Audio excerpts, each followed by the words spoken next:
So they decide to forego the two sets of double doors or do any extensive searching in here, and just make it for the back mural. And I'd actually written flavor text, I guess you could say, narration for each area of the keep as they entered it. It's something I picked up on an old second edition box set.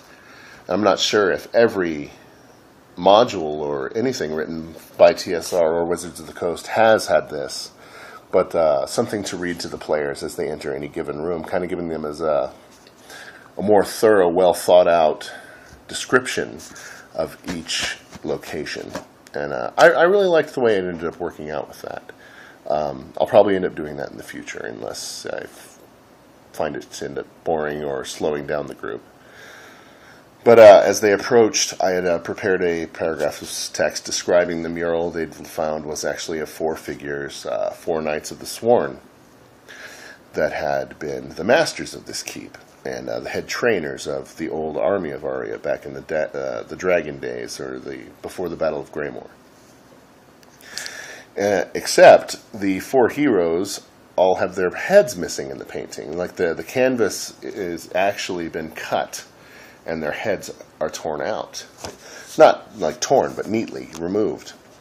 And they find a piece of canvas actually at their feet in front of the mural. They flip it over to see the face of an elf. Well, they look up at the painting, and there's an elven body with no face. Ipso facto, they hold it up to the wall. Magically, it heals itself with great pomp and elegance, and both sets of double doors click open.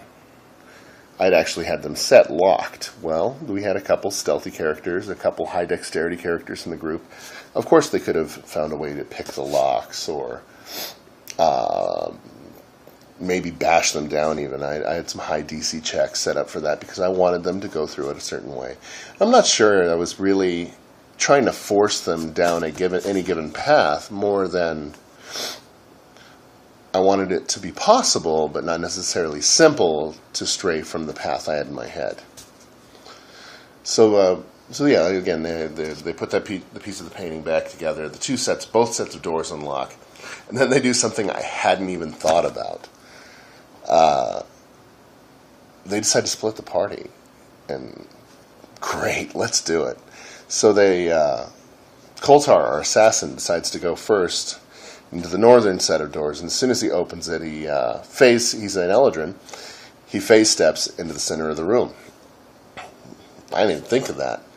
I had this room set up as a trap encounter, kind of a cool magical fire trap, where as soon as they entered the room, fire would shoot from the fireplace and start bouncing randomly around the room.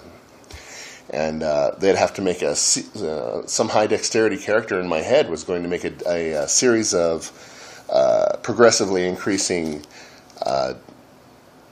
acrobatics checks to successfully make their way to the back of the room, where they would then have to, on their own, figure out that there was two sets of candles, one lit, one not. To light the second one would stop the trap. Well, they don't go for that at all. So Koltar is sitting here just performing massive acrobatics and dodging this, dodging that, taking a little damage here, taking a little damage there, but still dodging, doing cool. It had to be, in my mind's eye, this is the part of the movie where Neo is just being awesome. And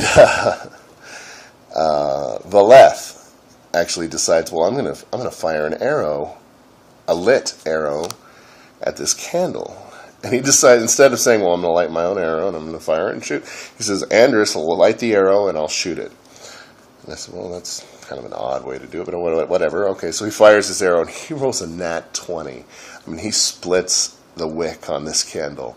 Unfortunately, Andrus botched lighting. He rolled really low. I'm having fun at this point. We've got an 11-year-old at the table. I'm not taking everything too seriously. So he holds his torch up to light it, and the arrow goes right through the flame. It doesn't combust. But I think it was more of instead of any sort of footing in realism or rules or doctrine or 4th edition anything, I think I was just more picking on that player because he'd been just rolling horribly the last couple of sessions of anything we've played together. And for him to finally get a 20 on just a simple, I'm going to shoot at that candle. Not an enemy, not anything else. It was just so unfortunate for him. But eventually they do decide to fire another flaming arrow. This one has ignited, except they botched the roll so badly that it almost hits Koltar, our assassin, who's wildly, magically flipping throughout the room to avoid this ball of fire that's shot out of the fireplace at him. And he decides to take that arrow and light the candle, extinguishing the trap and making the room safe. As the fire extinguishes, it shoots back into the fireplace, fizzles out, and the back wall of the fireplace opens, revealing a dark passageway. Okay, so at this point, I believe it was Labrynth and Koltar, one of our rangers, and our assassin decide to go check out the other room. Meanwhile, Ziria, Dreda, Andrus, and Shepard have decided to stay in this meeting hall, or large room they'd been in with the fire trap, and do some more investigation. So I cut to them, the two offshoots, going off to investigate the other room, and let the others sit on their laurels for a moment while they investigate. And so they go to the other door, and open it and make their way inside. And I'd again written flavor text for the room, that it was a bunk room, eight beds adorn the walls, and in the center, the floor is just covered in spider webs. And I emphasized that point, that the room was actually filled with spiders' webs, but no one really seemed to take any heed to that. I mean, maybe they cataloged it just and thought, we'll kill anything in here. So a death jump spider creeps out from under one of the beds and initiates combat. And so they start fighting with this thing, and they don't shout for help. They don't call the other members of the party. They just start fighting this thing. And I believe Koltar phase stepped behind it and started doing some damage, while Labrynth started swinging his twin blades at it. And I think 2 rounds in, I had it set that a second death jump spider would crawl out of some rubble in the corner and attack the party as well. Well, we've got 2 level 2 characters in here now, and 2 level 4 skirmishers in the room. I'm getting a little nervous for these two. These monsters have poison. They have a randomly regenerating leap attack. This could be dangerous. So here's where I started to notice that one of my faults in 4th edition is I'm forcing manual perception checks on things that they're not looking for.